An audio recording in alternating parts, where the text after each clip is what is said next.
আপনারা হাইকোর্ট দেখাবেন না।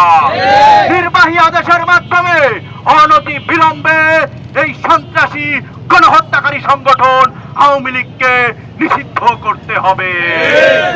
আমরা দেখেছি, আমরা বিভিন্ন জায়গায় দেখতে পাই যারা এই গণহত্যার সমর্থন জুগিয়েছে এই বিশ্ববিদ্যালয়ের শিক্ষকরা, যারা শিক্ষক নামী কুলাঙ্গার, যারা আওয়ামী লীগের বৈধতা দিয়েছিল, যারা গণহত্যার সঙ্গী ছিল, দোষর ছিল, তারা এখনো শপথে বহাল আছে। আমরা দেখতে পেয়েছি এই বিউপির মতো প্রতিষ্ঠান শহীদ মুগ্ধ যেখান থেকে বেড়ে উঠেছিল, সেই শহীদ মুগ্ধের রক্তের সাথে সুস্পষ্ট বেইমানি করে তারা ছাত্রলীগের নেত্রীকে তারা চাকরি দিয়েছে, পুনর্বাসন করেছে।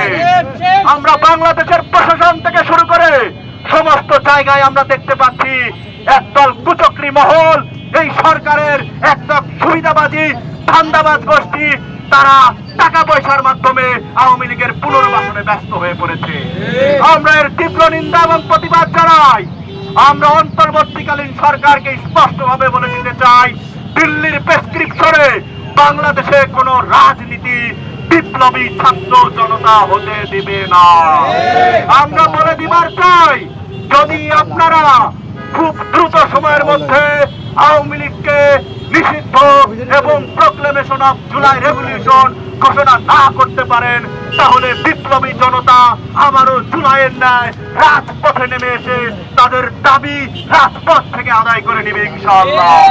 ইনকিলাব জিন্দাবাদ।